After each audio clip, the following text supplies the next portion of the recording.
Bueno, hoy estamos con Rodolfo Mungiovani, que es investigador del INTA y ingeniero agrónomo. La idea de esta entrevista es que nos cuente un poco sobre su recorrido, su trabajo, su historia, que para quienes lo conocen tiene una historia muy interesante de recorrido profesional y personal, así que vamos a estar escuchando un poco su palabra para hablar sobre este Día del Ingeniero Agrónomo y que él también, en palabra propia, nos pueda mostrar un poco su trabajo y cómo lo lleva a cabo día a día. Así que bueno, quiero comenzar saludándote y agradeciéndote por este espacio y por permitirnos esta entrevista también. Bueno, Agustina, muchas gracias. Gracias al equipo también de BURT por esta invitación. Y bueno, para mí es un gusto hablar por un lado, de la historia del interior de la Argentina y también de la carrera que pude hacer con esfuerzo y con el apoyo de la familia. Excelente. Bueno, primero quiero que nos arranques contando un poco sobre vos, sobre tu historia, sobre tus orígenes, cómo arrancó tu carrera, también personal. Bueno, mi nombre, como dijiste, es Rodolfo Gustavo. Sigo el mismo nombre que mi padre, que también se llamaba Rodolfo. Tengo 59 años, estoy casado con Valeria, papá de Sofía, que tiene 22, y de Lucio, que tiene 18 años. Lucio está terminando el secundario y Sofía está en quinto año de ingeniería ambiental. Así que orgulloso papá. Y nací en La Ulaye, en el sur de Córdoba, un lugar lleno de inmigrantes, principalmente italianos, pero también españoles, alemanes, franceses, suizos. Me acostumbré a vivir en esta comunidad, digamos, chica, pero además yo vivía en el campo, propiamente dicho, ¿no? Vivía en el campo y teníamos que ir en auto 29 kilómetros hasta la escuela primaria y la escuela secundaria. Ya en la secundaria se complicó un poco y nos fuimos a vivir a la ciudad. Después terminé, soy de la promoción 82, ¿no? Llevamos unos cuantos años, ya 42 años de que terminé el secundario. Sigo un vínculo muy estrecho con todos mis compañeros del secundario, así que bueno, cuando podemos nos reunimos y me vine a Córdoba a estudiar agronomía, aunque en primer lugar había decidido otra cosa, en primer lugar había decidido abogacía, después me di cuenta que no era lo mío y agronomía es mi vínculo con la naturaleza, con mi historia, con mi origen. En ese momento mi familia tenía campo, entonces como que todo cerraba, todo estaba conectado. Y ya cuando me recibí en el año 90, no teníamos más campo. Entonces ahí comencé un poquito más a pensar en qué me iba a desarrollar. En ese momento entré al INTA, en Manfredi, el Instituto Nacional de Tecnología Agropecuaria, para quienes no lo conocen. Comencé a trabajar en la parte de eficiencia de cosecha, en un proyecto que había en ese momento. Después llegué como a un techo profesional y en el año 96 gané una beca del Rotary Club para poder hacer la maestría en Estados Unidos, ¿no? Así que, bueno, hice mi maestría en agronegocios. Tuve que elegir cómo iba a seleccionar la universidad y si la universidad me iba a aceptar o no. Busqué una universidad con mucha diversidad cultural, conocida porque, bueno, tenía muchos estudiantes internacionales. Una universidad de lo que se llama el Land Grant, son universidades que tienen carreras de agronomía y vinculadas al agro, pero que no están en una ciudad grande, sino que están en el campo, ¿no? En una ciudad chica, en un ámbito, digamos, muy parecido a lo que sería la Bulaye, mi origen. Y bueno, de esa forma logré mi maestría en agronegocios. Después, cuando ya estaba por pegarme la vuelta, me ofrecieron y gané una beca de Fundación Fulbright para poder hacer el doctorado. Y además la convencieron a mi esposa, con quien ya estaba en Estados Unidos, para que también ella hiciera una maestría. Así que de esa forma hicimos la carrera completa, tanto ella como yo, y volví en el año 2002 a la Argentina con el doctorado en economía agraria. Muy interesante, la verdad que te iban a consultar si creías claramente que tu lugar de origen te había como influido en este gusto o profesión por el campo y demás, y obviamente noto que sí, y también pudiste encontrar como un vínculo cuando fuiste a hacer el doctorado y demás, con eso, con tu lugar, con tus pasiones, entonces, cómo marca uno también, ¿no? Con la infancia y con el recorrido que va haciendo.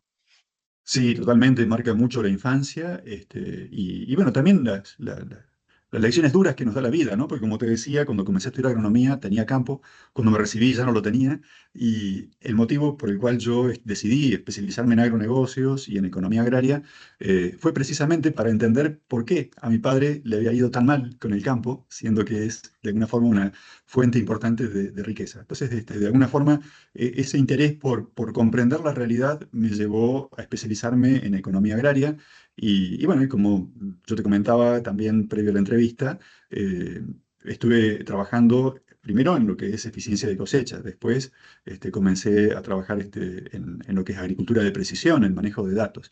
Y como mi especialización es economía agraria, eh, actualmente me dedico a las huellas ambientales. Y las huellas ambientales no es otra cosa que manejo de datos, que es lo que yo hacía con agricultura de precisión. Y el vínculo con la economía es porque la huella también se llama contabilidad ambiental. Quiere decir que llevamos cuentas también, nada más que en vez de tener como unidad de medida la unidad monetaria, pesos o dólares, nuestra unidad de medida son las emisiones de gases de efecto invernadero. Así que en el fondo todo se vincula con todo. Totalmente. Bueno, antes de consultarte por tu trabajo actual, como me comentabas, quería hacerte unas preguntas para ver cómo ves vos el panorama actual.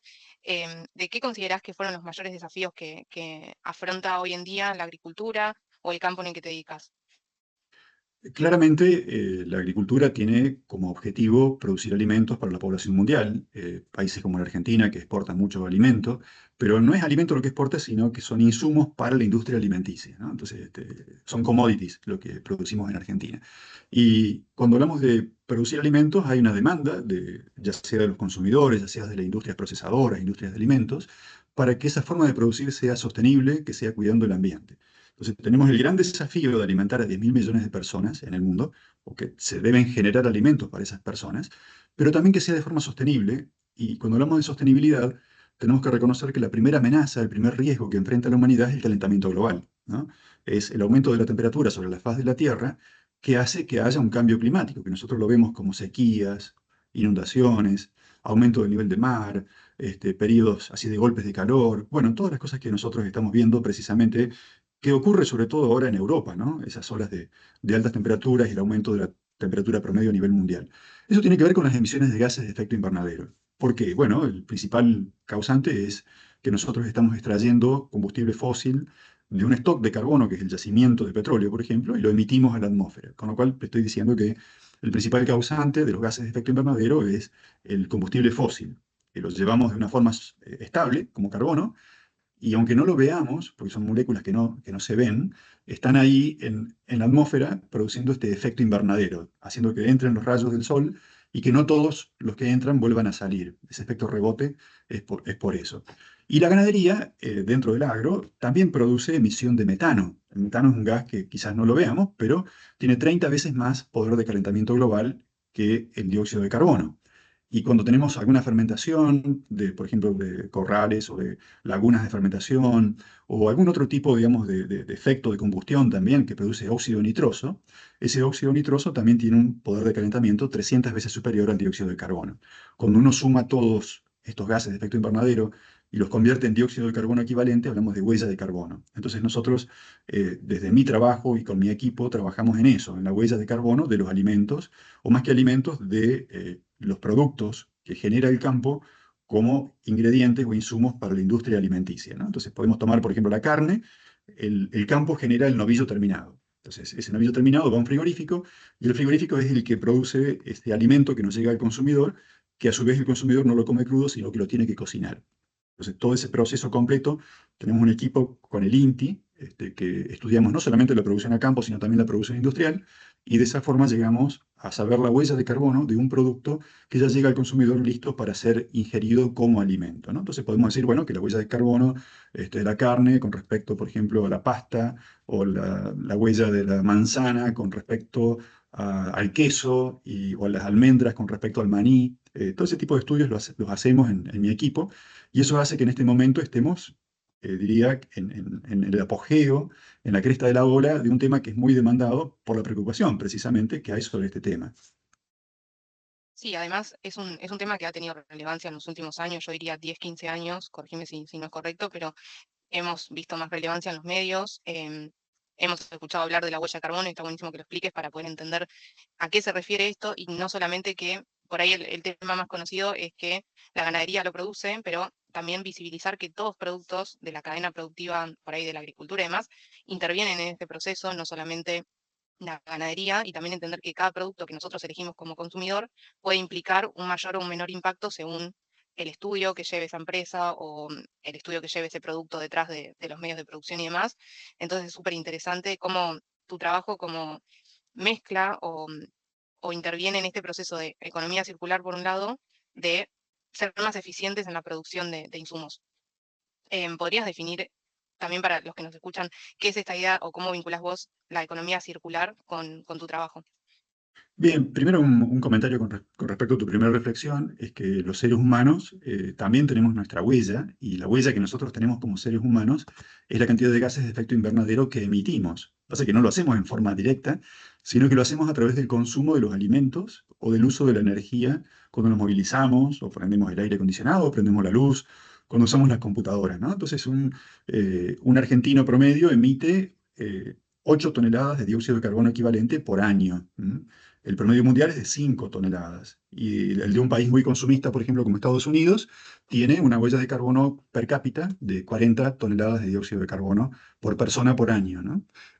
Así que, bueno, en ese sentido, todas estas medidas sirven no para el castigo, no para barreras, sino para que la humanidad pueda reaccionar a tiempo antes que sea demasiado tarde y pueda comenzar a conocer las causas y las formas de reducir, ¿no? Esa huella, ese impacto que producen los gases de efecto invernadero. Quizás uno de los avances más grandes que hemos tenido, y ahí voy a tu pregunta de la economía circular, es el de esta fundación MacArthur, Ellen MacArthur, que es una navegante solitaria, a vela, que recorría el mundo en su velero y veía que efectivamente tenía que hacer un uso racional de todos los insumos que tenía a disposición, tenía que recircular algunos de ellos porque tenía que procurar su propio alimento y tener su agua filtrada para poder consumir. Y eso le llevó a desarrollar este concepto de la economía circular, que tiene que ver con un uso más eficiente de los recursos, una recircularización de los materiales y, de alguna forma, un menor impacto entendido como huella de carbono.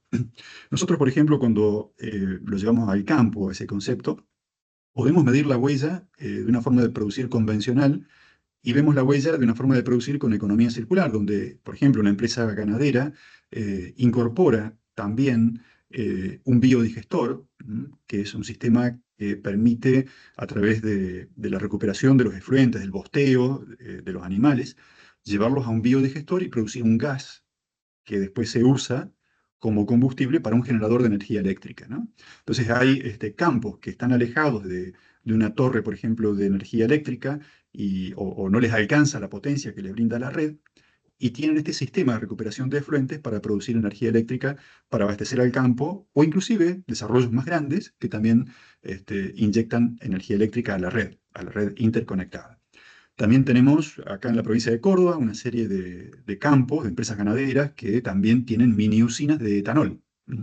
¿Y eso por qué? Bueno, son pequeñas destilerías que procesan el grano del maíz y lo convierten en etanol para usar como combustible. Es el etanol que se mezcla con las naftas. Por ahí no lo sabemos, pero la nafta que nosotros compramos tiene un 12% de etanol de maíz, porque es el corte, digamos, que permite la ley en Argentina. Es básicamente un producto que se lo carga en un camión tanque, por ejemplo, de YPF, y se lo lleva a una estación de servicio y se lo mezcla en la proporción adecuada con las naftas, ¿no? Quiere decir que hay empresas que, como les queda muy lejos el puerto de Rosario, les conviene producir etanol.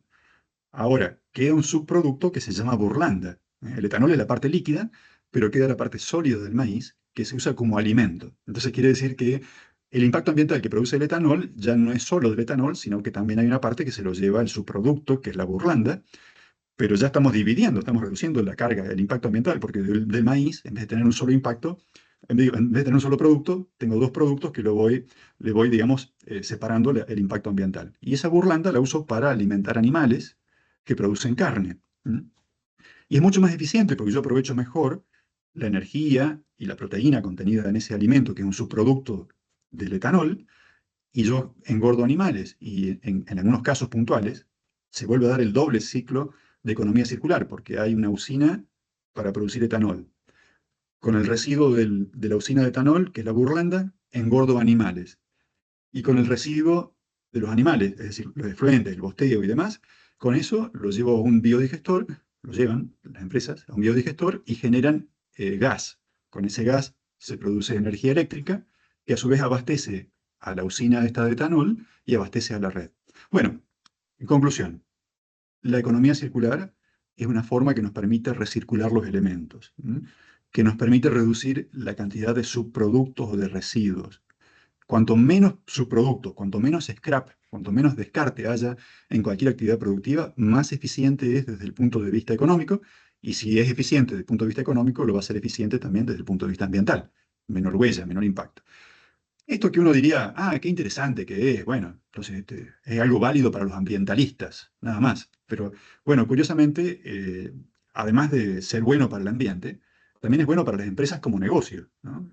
Ser ambientalista en este sentido también es un buen negocio, porque no solamente se logra más producto y de forma más eficiente, sino que se puede certificar este proceso a través de la certificación de la huella de carbono o de la certificación que se llama declaración ambiental de producto, y poder vender esos productos certificados con un precio más alto que un producto que no tenga esa certificación. ¿Mm?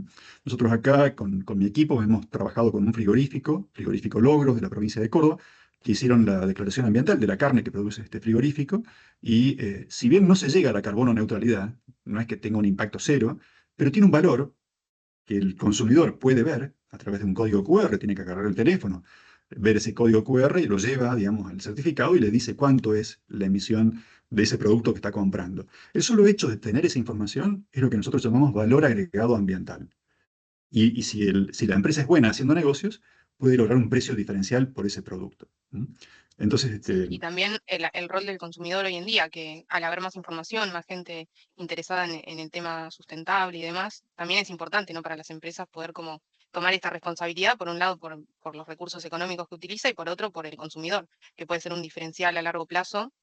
Y está muy bueno también verlo de los dos lados, obviamente, porque dentro de la visión de empresa tenemos que saber que sea rentable y que sea eficiente, y por el otro lado, la visión del consumidor. y el consumidor es el que determina, ¿no? Mm. Qué alimento quiere consumir, ya no es como antes que se producía commodities y después se veía cómo se vendía. Hoy, por el contrario, hay que pensar cada vez más en que hay que producir de acuerdo a lo que demanda el consumidor, ¿no? Entonces, por ejemplo, está en boca de todos ahora que Europa pide que haya una certificación de que no se ha deforestado eh, antes digamos, que no se haya deforestado después de enero del 2021.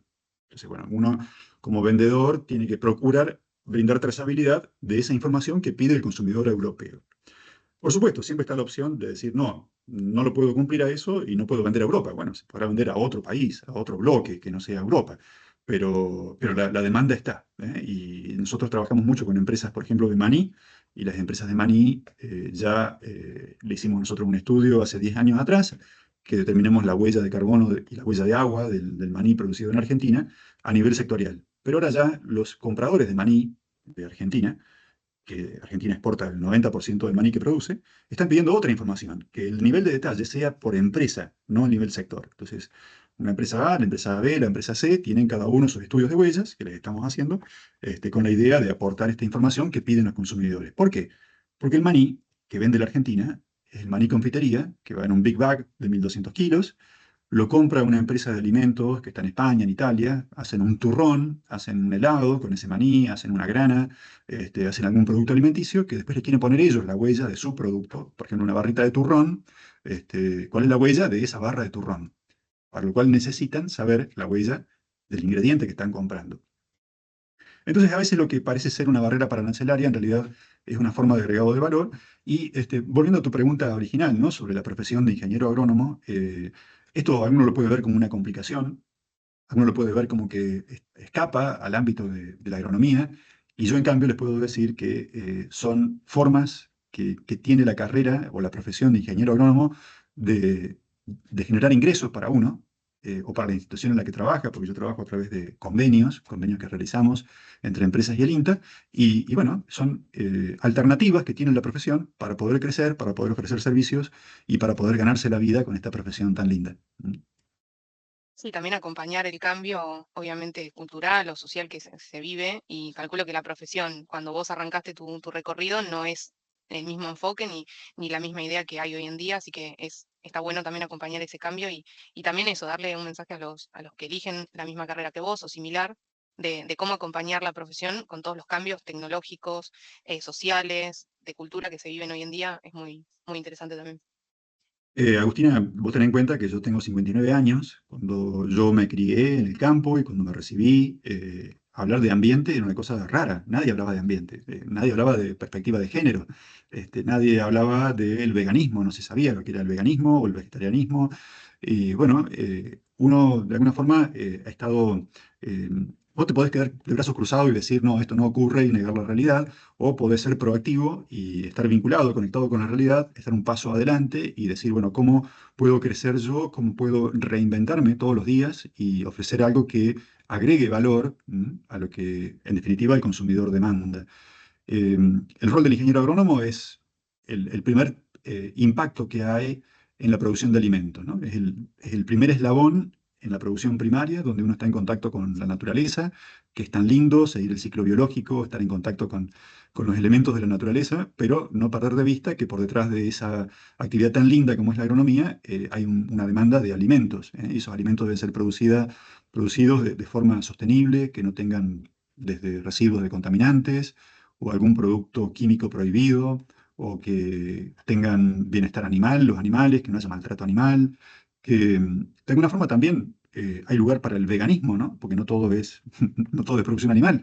Hay formas de producir alimentos que hoy en día vemos que, por ejemplo, alimentos veganos o vegetarianos tienen mucho menos huella que un producto de origen animal, y que brindan la misma cantidad de proteínas, y que las empresas que hoy en día están haciendo negocios con ese tipo de alimentos, por supuesto, están haciendo mucho dinero porque de alguna forma son los primeros en llegar al mercado con productos sustitutos de la carne o productos que son proteínas de origen vegetal que se venden, por supuesto, a un valor mayor que la carne, ¿no? Sí, la verdad que yo pienso en todo ese recorrido, en mi vida también, de lo que he visto, cómo tomó relevancia el tema y cómo al principio hasta los términos se confundían de vegetariano, vegano, cómo empiezan a surgir nuevos términos como economía circular, que vemos que por un lado puede ser también una demanda del consumidor y también que la empresa o las empresas empiecen como a tomar responsabilidad y también educar a gente que tal vez no lo sabe, educar a los consumidores, proponerle este valor agregado al producto. Siento que es un trabajo conjunto y nada, es el rol del ingeniero acá en nuestro caso particular que nos atrae, es como que siento que tiene mucho impacto y es eso, es abrirse a las posibilidades, tanto que sea rentable económicamente como que también nos produzca valor como sociedad. Así que bueno, me parece muy interesante tu punto de vista en eso y cómo podemos darnos cuenta como consumidores hoy en día en Argentina, no hay alguna medición que podamos ver a simple vista por ahí en las góndolas o de la huella. Bueno, comenzaron a aparecer, digamos, algunas ecoetiquetas, ¿no? Y en todo el mundo de las ecoetiquetas hay de todo. Están las etiquetas de tipo uno, donde hay empresas, por ejemplo, que ponen su sello propio, una autodeclaración. Por ejemplo, hay una línea de supermercados que tiene la marca Huella Natural. No sabemos qué quiere decir huella natural, pero el solo ver la etiqueta verde con una vaquita y un arbolito, o es un arbolito solo, creo, eh, nos genera, digamos, cierta simpatía. Y bueno, hay una diferencia de precio que oscila entre el 15 y el 30% en esos productos de huella natural. Entonces hay ese tipo de cuestiones. Tenés, por ejemplo, los sellos de alimentos argentinos, sellos de, por ejemplo, maní de Córdoba, cordero patagónico. Son ecoetiquetas de nivel uno que te dicen que, bueno, que fue producido de alguna forma sostenible y que de alguna forma tiene algún atributo ambiental que es mejor que otro producto que no lo tiene, ¿no? No sabemos muy bien, pero si rastreamos, bueno, hay un protocolo que se sigue y demás. Después están las ecoetiquetas de nivel 2 donde se sigue un protocolo, entonces tenemos la soja responsable, o tenemos el papel hecho con madera o pulpa de madera, digamos, de forestación responsable, cuidando el ambiente, que no hubo deforestación de monte nativo. Son etiquetas de tipo 2. Después vienen las etiquetas de tipo 3 que son las que nosotros trabajamos, donde damos un valor de huella de carbono. Entonces ahí el consumidor puede elegir si va a elegir un producto A, un B o un C, y de acuerdo a eso pagar el precio que quiera pagar. Entonces, en el mercado argentino no estamos viendo huellas de carbono, pero estamos viendo las ecoetiquetas de tipo uno. Y sí por ahí tenemos que empezar a tener cuidado, ¿no? En los vendedores de espejitos de colores, porque si nos vamos al otro extremo, caemos en lo que se llama greenwashing. Greenwashing es cuando vos estás brindando la imagen de algo que es verde cuando en realidad no lo es. Entonces, por ahí yo veo que hay vendedores, por ejemplo, de cortes envasados al vacío de carne que venden por internet y te lo cobran el doble que uno que vos podrías comprar en el supermercado y te dicen que ahí hubo una reducción de la huella de carbono, o que hubo una carbono neutralidad. Pero nosotros que estamos en el ambiente sabemos que eso no tiene ningún fundamento, que a lo mejor sí lo tiene, ¿no? Pero no hay ningún fundamento técnico que lo evidencie que realmente sea así. O eso en Argentina prácticamente, bueno, hay algunos casos, pero son casos menores. Sí se puede ver mucho en Europa, donde, por ejemplo, hay inclusive juicios, hay demandas de una empresa a otra empresa, cuando una empresa dice que es carbono neutral, y entonces la competencia queda descolocada, y dice, bueno, ¿y cómo son carbono neutrales? Si ustedes en realidad emiten más que nosotros. Entonces, la empresa A le hace juicio a la empresa B y se lo gana, porque evidentemente hizo una afirmación que no tenía ningún sustento. Bueno, ese Sí, hay tipo que de ser cosas todavía. responsables también en la información que uno publica y más que a medida que van avanzando estos temas, obviamente empiezan a haber más reglamentaciones o empieza a haber como una regulación en el medio que es tan importante también para eso, para no difundir información falsa o con fines tal vez engañosos. Así que calculo que esas reglamentaciones van a ir avanzando de a poco en Argentina también, como se hizo hasta ahora con las nuevas implementaciones en etiquetas y en packaging. Me alegro que hayas traído a colación el tema de las reglamentaciones, Agustina, porque en realidad cuando nosotros hablamos de las huellas, lo tenemos que hacer de acuerdo a un protocolo, que por lo general lo que se sigue es la norma ISO, el estándar ISO 14067, el de huella de carbono del producto, o si estás haciendo de una empresa, que vos decís, bueno, yo de la empresa con la que trabajo, queremos hacer el estudio de cuánto emitió la empresa, entonces en vez de hacer la huella de carbono del producto, haces la huella de carbono corporativa. Cada uno de estos procesos, la huella de carbono corporativa, la huella de carbono de producto, tiene su propia regla. Y si vos vas a estudiar un producto en particular, una herramienta, un auto, un servicio de transporte o un alimento que puede ser una pasta seca o un kilo de carne, cada uno de esos productos tiene a su vez lo que se llama regla de categoría de producto, donde te dice cómo debes considerar los flujos de masa, cómo debes construir el inventario para que vos, o sea, tu base de datos, para que vos puedas calcular la huella. Entonces, es importantísimo lo que dijiste, ¿no? Que no pase desapercibido. Si yo voy a calcular la huella, tiene que ser hecha en base a un protocolo. No es que cada uno calcule la huella como quiere, no. Para que yo pueda realmente decir que este producto sea comparable con otro producto, ambos dos tienen que haber sido estudiados con el mismo protocolo, porque si no, no serían comparables. Excelente. Y por última pregunta, ¿tenés algún caso en particular que recuerdes haber trabajado donde, no sé, te haya marcado, te haya gustado mucho el resultado que generaste, no sé, en la reducción o en la investigación de ese mismo proceso? Bueno, muchos, muchos. Cada uno de los trabajos que hicimos, la verdad que fue muy llenador desde el punto de vista de la satisfacción de poder trabajar con empresas reales, no estar detrás de un escritorio, digamos, haciendo elucubraciones teóricas, sino decir, acá tengo esta empresa tiene esta producción y esta producción la certificamos, la verificamos. Eso es muy, muy llenador y yo como investigador, a su vez, trato de sacar 2 publicaciones científicas por año donde escribimos los estudios de caso que hemos realizado y los llevo a una publicación en una revista científica. Eso es muy satisfactorio. Y en cuanto a los resultados de las empresas, es muy satisfactorio ver, por ejemplo, cuando la empresa con la cual trabajamos recibe un premio, ¿no? Que ha sido el caso del frigorífico Logros, acá de la provincia de Córdoba, que tuvo 3 premios por haber hecho su estudio de impacto ambiental.